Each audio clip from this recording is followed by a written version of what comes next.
Okay, so direct proportion, if 3 apples cost 45p, how much would 5 apples cost? So we can lay this out using ratio. We've got apples and the cost. So for every 3 apples, they cost 45p.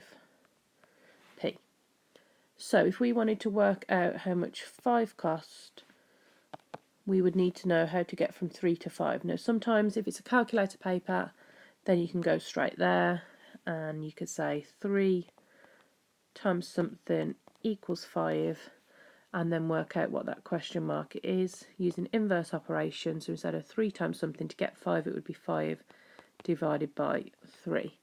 Now if you did that on the calculator, that would be 1.6 recurring, and remember that dot doesn't mean it's 1.6, it means that it is 1.6666, and that carries on. So obviously if you can use your answer button on your calculator, you can use it, times it, or just times it directly by the answer on the calculator. So if you left the answer on the calculator, that 1.6 recurring, you would just times that by 45 and that would give you the 75. Now remember that was pence, so the answer would be 75 pence. Now this isn't the only way you can do it, so let's just have a quick look at the way you would do it without a calculator.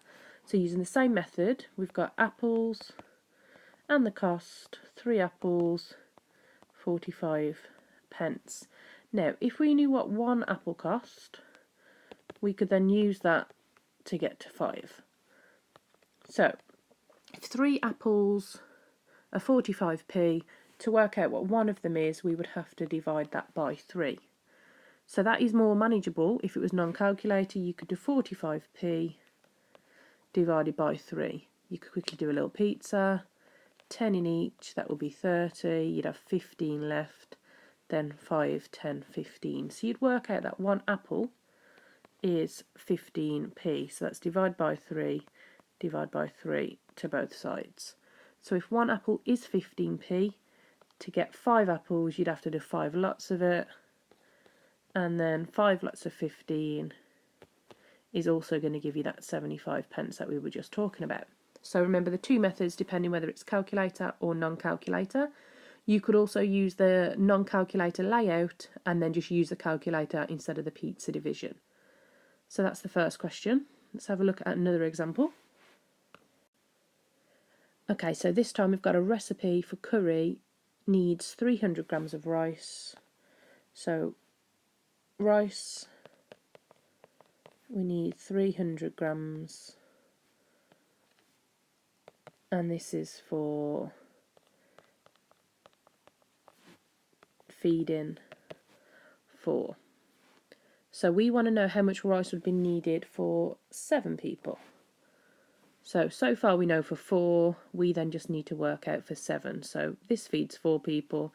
If we know what it needs to feed 1 person, we can then work out what we need for 7. So I'd say this method might be easier.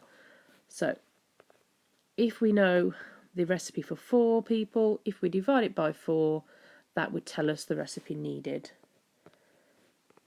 the amount of rice. So divide by 4 for the rice, 300 grams, half it would be 150, and half of 150 is going to be 75 grams. Now we know that 75 grams is needed to feed 1 person. We then just need to use this ratio now to get us up to 7.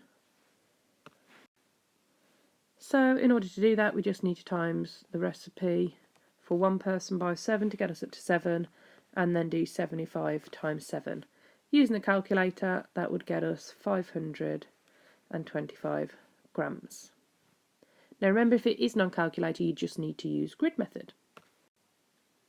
And just demonstrating the alternative method, so 300 grams is for 4 people. So this is rice to feed in, and we want it straight for 7, so we need to work out what we times 4 by to get to 7. So 4 times something is 7, inverse operation, 7 divided by 4 gives us the question mark. So 7 divided by 4, that gets us 1.75. Now we know that's what we're multiplying by, so we're timesing by 1.75 to feed. We need to do the same to the right side, so times by 1.75. 300 times by 1.75 is 525 grams. And again, same answer. The first method would work both non-calculator and calculator. Second method is probably more calculator based.